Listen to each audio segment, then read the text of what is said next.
20 Indian soldiers have been killed fighting with Chinese troops on a disputed border region, according to the Indian Army and government sources. In a statement, the army said that 17 critically injured Indian troops had succumbed to their wounds, in addition to an officer and 2 soldiers who had died earlier. The incident happened on Monday, and the exact circumstances of the killing is not yet clear. Earlier on Tuesday, sources suggested a physical altercation had broken out and no shots were fired. At the time, the sources said the fight involved batons and throwing rocks. It's the first casualties in 53 years to result from a clash between the nuclear-armed neighbours. China blamed India for the clash on Monday, and the editor of the government-controlled Global Times said the Chinese military had also suffered casualties, without elaborating. India and China have been locked in a standoff in the Galwan Valley in western Himalayas for weeks, with both accusing each other of trespassing into the other's territory. Talks have been held in recent days to defuse the situation, but no breakthrough has emerged. The Chinese Foreign Ministry called on India not to take any unilateral action or to stir up trouble. Amid the border tensions between India and China, China has provoked India once again. It has deployed tanks in front of Indian posts, in a sign that Beijing is unwilling to reduce tensions along the line of actual control. On your screen now is the exclusive video which shows that China has deployed 30 to 35 tanks opposite Rezangla, Rechinla and Mukhosri locations. These heights were captured by the Indian Army on the 29th and the 30th of August. The Chinese tanks are currently positioned against Indian positions. These tanks are light in weight and made using modern technology. Meanwhile, the Indian forces are fully prepared to give a befitting reply to China in case it resorts to any misadventure. For the first time, the Indian Army has deployed tanks at a height of 17,000 feet to stop Chinese troops from intruding inside Indian territory.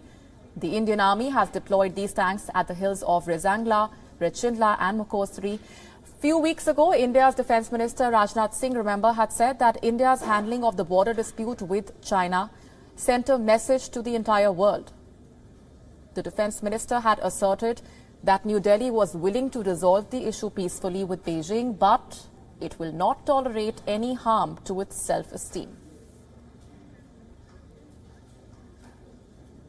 And joining us on the broadcast is our principal diplomatic correspondent, Siddhant Sibal. China and India have engaged in multiple rounds of discussions. China has been trying to send out a message that it wants peace, but look at what's happening at the line of actual control. It's provoking India once again. Siddhant, what are you picking up from the Indian side in terms of any reaction? Well, Molly, it has been many months now when the standoff started. The standoff started in May and April of 2020, and it still continues. Status quo remains, and the Chinese haven't shown any indication of moving out or returning back to what was the situation previously in the early months of 2020. If you look at these images show that when it comes to the Chinese side, they are continuing to be aggressive when it comes to the Indian forces. We saw how in the month of June 2020, the Galwan incident was something that completely led to a breakdown of a relationship. In a sense, 2020 has been the year of inflection point between Beijing and New Delhi, and despite being the 70th year of the establishment of relationship, which was to be celebrated but wasn't celebrated because of the aggressive action by the Chinese continue to be very aggressive with Indians in various sectors. Now, of course, 2021 today is the first working day of 2021, and this year could, in a sense, decide on where the relationship goes between the two countries. As we know that both sides are having conversation. Just last month, they had the diplomatic level of conversation, and the big focus now is when will the military level conversation take place, because as of now, the conversation hasn't happened at military level for many weeks now, and that could decide what happens next. But by and large, we know when it comes to China, it has its expansionist policy, and it is unlikely that China will take any action that can ease tensions between the two countries, two large countries in Asia. Right, we're leaving it there for the moment, Siddhant. Thanks very much for those updates.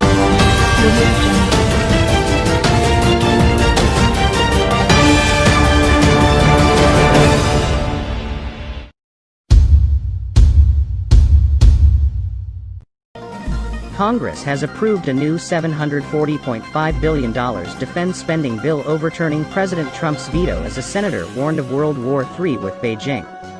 The legislation passed the Senate on Friday by 81 votes to 14, enough to overturn the presidential veto deployed by Mr. Trump.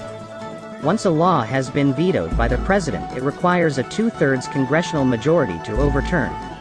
This was achieved by a cross-party alliance of Democrat and Republican lawmakers. The bill included a 5-year $18.5 billion Pacific Deterrence Initiative to boost the U.S. military presence in the Pacific Ocean. Tensions between America and China have been surging in this region, with the U.S. refusing to accept Beijing's claim of sovereignty over the South China Sea. The new legislation, which came to 4,500 pages, was drafted by the Senate Armed Services Committee. Its chair, Republican Senator James Inhofe, claimed Beijing is preparing for World War III in the South China Sea. He added, "We are in the most dangerous situation that we've been in before." Jack Reed, a Democrat who serves on the Senate Armed Services Committee, echoed this view. He commented, "This is the first time we have really stepped back and said, we have a new threat rising in the Pacific.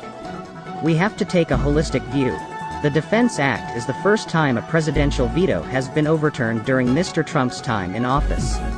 Mr. Trump objected to the legislation as it placed limits on his ability to withdraw American troops from Afghanistan and Europe and didn't remove a liability shield from social media companies. It would also rename American military bases which are currently named after Confederate Civil War leaders. After the vote, the president tweeted, "Our Republican Senate just missed the opportunity to get rid of Section 230, which gives unlimited power to big tech companies." Justifying his decision to back the bill, Mitch McConnell, the Republican Senate leader, commented, "Here's what the Senate is focused on: completing the annual defense legislation that looks after our brave men and women who volunteer to wear the uniform. We've passed this legislation 59 years in a row.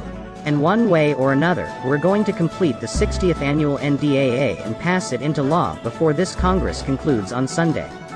Tensions between the U.S. and China have surged during Mr. Trump's time in office. The two superpowers have clashed over trade, coronavirus, human rights, and a number of territorial disputes.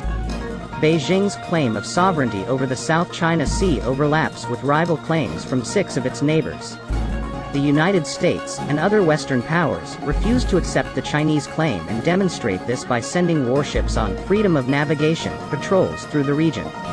In December, the Wall Street Journal published an article by John Ratcliffe, U.S. Director of National Intelligence, warning Americans to prepare for an open-ended period of confrontation. He argued Beijing is bent on world domination. China hit back, describing the allegations as a concoction of lies.